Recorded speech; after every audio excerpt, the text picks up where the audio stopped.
नेपाल एक ऐसा देश जिसे दुनिया भगवान पशुपतिनाथ की नगरी, हिमालय की शांति और धार्मिक सौहार्द के लिए जानती है। लेकिन आज उसी नेपाल से ऐसी तस्वीरें सामने आई हैं जिन्होंने हर किसी को झकझोर कर रख दिया है।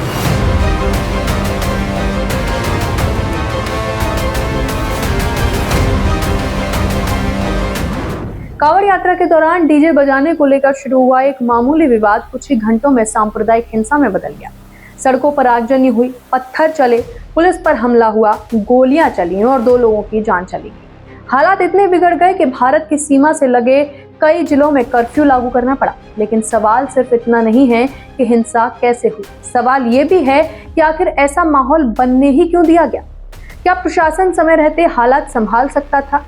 और क्या 3 साल पहले मिली चेतावनियों को अगर गंभीरता से लिया गया होता तो आज 2 परिवारों के घर उजड़ने से बच सकते थे। आइए जानते हैं इस पूरी घटना की हर अहम कड़ी। नमस्कार, मैं हूं आपके साथ अग्रिमा और आप देख रहे हैं रिपोर्टर मेरा।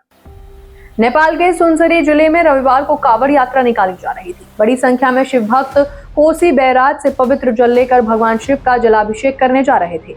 माहौल पूरी तरह धार्मिक था, भजन बज रहे थे, श्रद्धालु बोलबम के जयकारे लगा रहे थे और यात्रा अपने निर्धारित मार्ग से आगे बढ़ रही थी। इसी दौरान यात्रा में बज रहे डीजे और लाउडस्पीकर की तेज आवाज को लेकर दूसरे समुदाय के कुछ लोगों ने आपत्ति जताई। पहले दोनों पक्षों के बीच बहस हुई। स्थानीय लोगों ने मामला शांत कराने की कोशिश भी की, लेकिन कुछ ही मिनटों में माहौल इतना गर्म हो गया कि बहस धक्का मुक्की में और फिर हिंसक झड़प में बदल गई। प्रत्यक्षदर्शियों के मुताबिक विवाद की खबर आसपास के इलाकों में फैलते ही बड़ी संख्या में लोग मौके पर पहुंचने लगे। देखते ही देखते दोनों पक्ष आमने सामने खड़े हो गए। कई लोग लाठी डंडों और दूसरे हथियारों के साथ पहुंचे। इसके बाद शुरू हुआ पत्थरों का ऐसा दौर जिसने पूरे इलाके को रणभूमि में बदल दिया। कई दुकानों में तोड़फोड़ की गई, वाहनों को नुकसान पहुंचाया गया और कुछ जगहों पर आगजनी की घटनाएं भी सामने आई। लोग जान बचाने के लिए इधर उधर भागते हुए नजर आए। कुछ ही देर पहले जहां धार्मिक यात्रा निकल रही थी, वहीं अब चीख पुकार, धुआं और अफरा तफरी का माहौल था।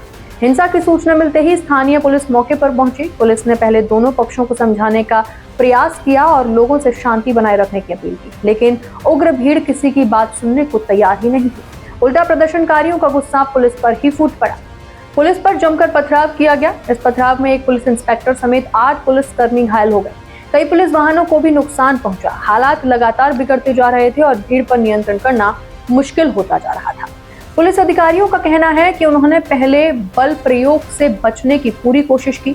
भीड़ को चेतावनी दी गई। इसके बाद 3 राउंड हवाई फायरिंग भी की गई ताकि लोग तितर बितर हो जाएं। लेकिन जब इसका भी कोई असर नहीं हुआ तो हिंसा लगातार बढ़ती रही।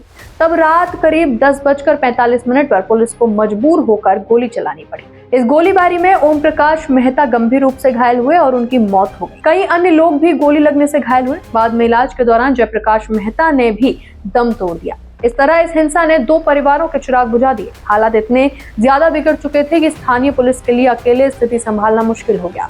इसके बाद आसपास के जिलों से अतिरिक्त पुलिस बल बुलाया गया। नेपाल की आर्म्ड पुलिस फोर्स यानी कि एपीएफ की कई कंपनियां भी मौके पर तैनात की गई। संवेदनशील इलाकों में लगातार फ्लैग मार्च किया गया और प्रशासन ने लोगों से घरों में रहने की अपील की। इसके बावजूद तनाव पूरी तरह खत्म नहीं हुआ। कई जगहों पर विरोध प्रदर्शन जारी रहे और पूरी तराई मधेश क्षेत्र में भय और असुरक्षा का माहौल बन गया। इस हिंसा का असर केवल सुनसरी जिले तक सीमित नहीं रहा। सुनसरी, सिराहा, धनुषा और मोरंग जैसे कई जिले इसकी चपेट में आ गए। सुनसरी में कांवड़ यात्रा के दौरान विवाद के बाद सबसे ज्यादा हिंसा हुई। सिराहा जिले में पुलिस फायरिंग के दौरान एक 19 वर्षीय युवक की भी मौत हो गई, जिससे लोगों का गुस्सा और ज्यादा बढ़ गया। धनुषा जिले के जनकपुर समेत कई इलाकों में प्रशासन ने तत्काल कर्फ्यू लगा दिया। वहीं मोरंग जिले में भी विरोध प्रदर्शन हुए। हालांकि वहां अभी बड़े पैमाने पर हिंसा की पुष्टि नहीं की गई है। अब बात करते हैं नेपाल में लगाए गए कर्फ्यू। कर्फ्यू का मतलब केवल सड़कों पर पुलिस तैनात होना नहीं है। इसका मतलब है कि आम नागरिक बिना अनुमति घर से बाहर नहीं निकल सकते। किसी भी प्रकार का जुलूस, प्रदर्शन, सभा, धरना या फिर भीड़ जुटाने की इजाजत नहीं होती। जरूरत पड़ने पर बाजार और दुकानें भी पूरी तरीके से बंद करा दी जाती हैं। हालांकि पुलिस, सेना, एम्बुलेंस, दमकल और दूसरी आवश्यक सेवाओं को छूट दी जाती है। यदि किसी को बेहद जरूरी काम से बाहर जाना हो तो प्रशासन विशेष कर्फ्यू पास जारी कर सकता है। आदेश का उल्लंघन करने वालों के खिलाफ कानूनी कार्यवाही की जाती है। लेकिन इस पूरी घटना का सबसे चौंकाने वाला पहलू अब सामने आया है। बताया जा रहा है कि नेपाल की सुरक्षा एजेंसियों ने करीब 3 साल पहले ही सरकार को आगाह कर दिया था कि तराई और मधेश क्षेत्र में सांप्रदायिक तनाव धीरे धीरे बढ़ रहा है। नेपाल की आर्म पुलिस फोर्स यानी कि एपीएफ ने सरकार को एक गोपनीय रिपोर्ट सौंपी थी। इस रिपोर्ट में साफ कहा गया था कि धर्म और जाति के आधार पर लोगों को बांटने की संगठित कोशिश हो रही है। अगर समय रहते प्रशासनिक और राजनीतिक स्तर पर ठोस कदम नहीं उठाए गए तो भविष्य में गंभीर हिंसा हो सकती है। रिपोर्ट में यह भी कहा गया था कि नेपाल को भारत के मणिपुर समेत दक्षिण एशिया के अन्य देशों में हुई सांप्रदायिक हिंसा से सबक लेना चाहिए। लेकिन अधिकारियों के मुताबिक ये समय इस रिपोर्ट को गंभीरता से नहीं लिया गया। अब जब सुनसरी और मधेश में हिंसा भड़क चुकी है, तब वही चेतावनी एक बार फिर चर्चा का विषय बन गई है। फिलहाल नेपाल प्रशासन लगातार हालात सामान्य करने की कोशिश में जुटा हुआ है। अतिरिक्त सुरक्षा बल तैनात है, संवेदनशील इलाकों में निगरानी बढ़ा दी गई है और हिंसा में शामिल लोगों की पहचान कर उनके खिलाफ जो है वो कार्यवाही भी की जा रही है। प्रशासन लोगों से अफवाहों से दूर रहने और शांति बनाए रखने की भी अपील कर रहा है। लेकिन इस पूरी घटना ने एक बार फिर ये सवाल खड़ा कर दिया है कि क्या धार्मिक आस्था के नाम पर निकले किसी भी आयोजन को हिंसा में बदलने की इजाजत दी जा सकती है।